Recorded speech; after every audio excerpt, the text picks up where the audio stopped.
Hi there, I'm Jerrel. I make video games. Today I'm answering your questions regarding Breath of Thunder Round 2. So, we've changed the stretch goals. Why did we change the stretch goals? Well, when I launched the Kickstarter, I wasn't 100% in touch with people's expectations and Kickstarter culture. And so, what I assumed would be a fun reward if we happened to get to a higher point in funding, I misunderstood how people would interpret that, and people assumed that I didn't have focus and I was trying to make a meme of some kind. And I admit I'm not well versed in meme culture. Unfortunately, I've spent so much time working that I don't have time to get caught up with meme culture, so I don't really understand how to do that correctly. Why were the funding goals so high? So we look at the consoles that I targeted in the previous stretch goals, which I've removed. I'm a commercial games developer. I'm not a hobbyist wishing to make video games. I make video games regularly. I have to launch them regularly. I am internally funded. I work for myself. I run my own studio, which means that I have to constantly launch new games in order to earn money. Just like so many people all around the world, I live paycheck to paycheck, and running a studio is very expensive. There's so many bills, there's legal stuff. And so if I'm not constantly launching new games, my studio will fold. So this coming year, I have had multiple games in development that have been in development for a while. I develop multiple games simultaneously, and I wait for the right moment to get to that last 20-30% to finish and launch the game. So I need to launch games regularly. So if I were to work on, say, for example, a Dreamcast or a Saturn or an N64 or a Virtual Boy version of Breath of Thunder, this is a full-sized RPG. This is not a small, hobby-sized game. This is a full retail-sized game.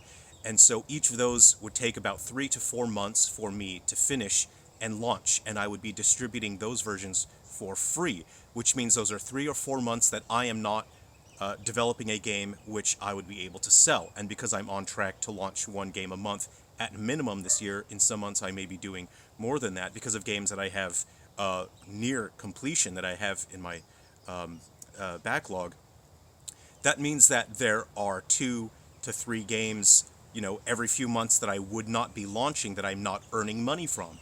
And again, as I said, if I am not constantly earning money for my studio, then my studio will fold and I will have to close up, which is why the prices or the stretch goals for, say, for example, the Dreamcast or the Virtual Boy, they are set at such a point because they take into account all of the time I have to spend creating the previous platform version plus that one and all of the games that I will not be producing, all of the games that I will not be earning from for the foreseeable future. So you see how if I don't make games, I won't be earning money. The platforms that I targeted with Breath of Thunder that are like Dreamcast, I would be distributing for free, and I would not be earning money from that.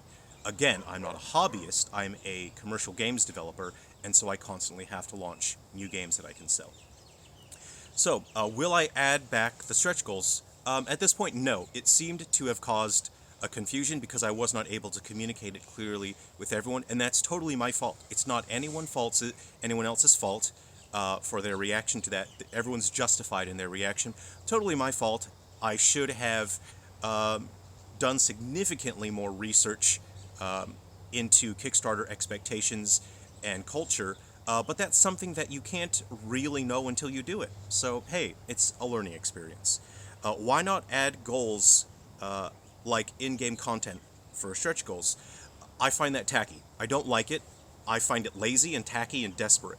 And the reason I say that is because people say things like, oh, well, I'll add like this little feature, if we get like $10,000 more or $5,000 more.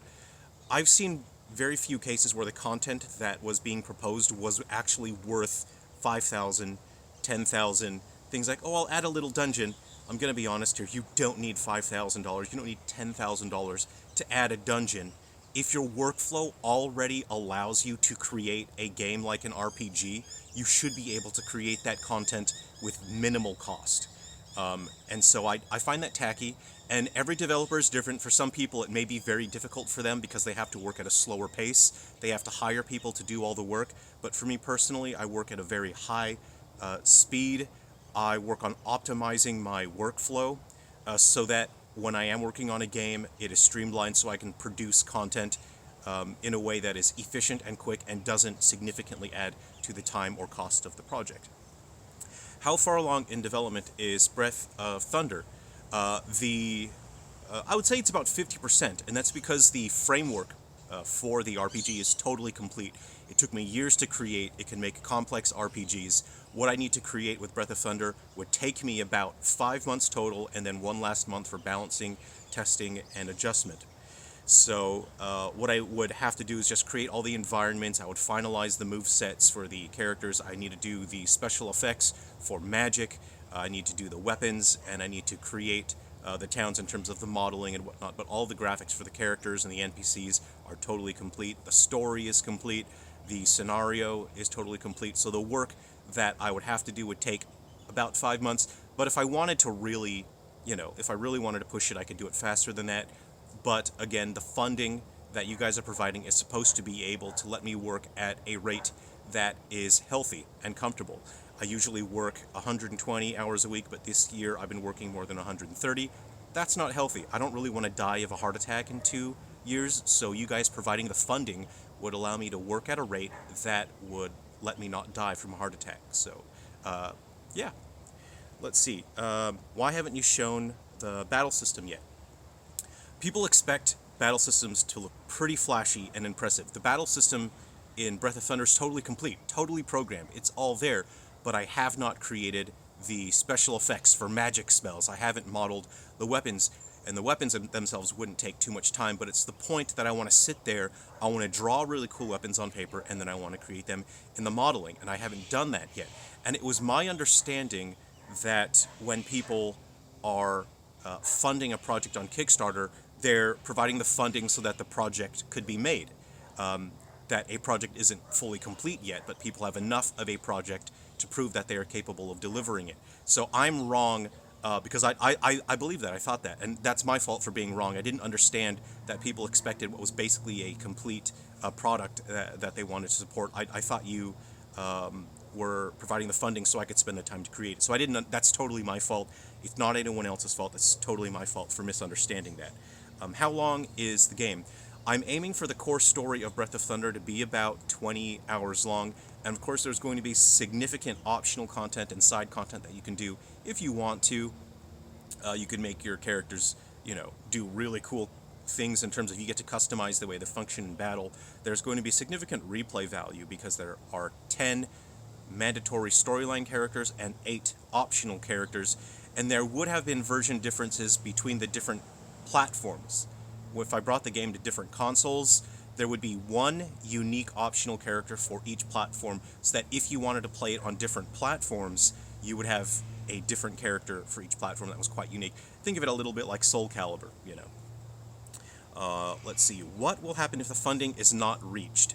I see now that people do want this game. They do want Breath of Thunder. And so if the funding is not reached, I will offer a Patreon as a way for people to contribute, and I will find a way to make Breath of Thunder for all of you. I'll bring it to the modern consoles. I won't necessarily be able to bring it to the older consoles, of course, because that takes a significant amount of time, and if I spend time making it for the older consoles, I would be giving it out for free. I wouldn't be able to make money from it, which means I'm at a massive loss, not just for the 3 or 4 months that it takes to develop that, but because after 3 or 4 months I won't have a product that I can sell and earn money to support my studio.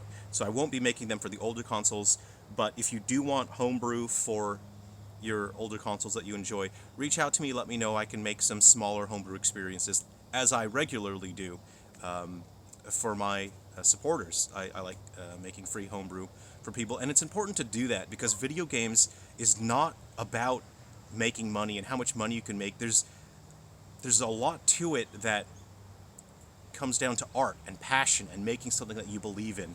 And if I only made commercial games, I would lose sight of the art and the passion and the fun of games. And it's about ingenuity. It's about thinking of something new and giving something people exciting and thrilling and fun, something they haven't done before, and creating a new experience.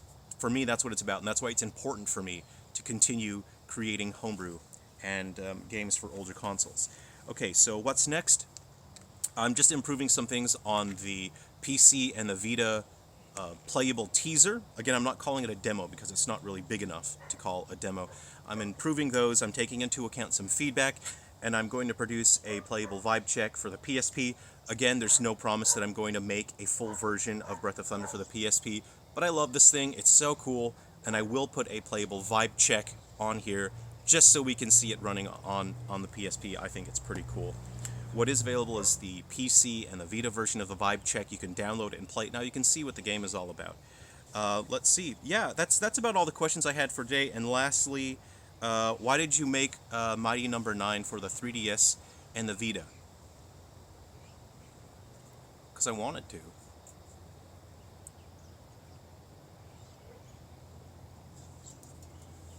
All right, I'll see you later.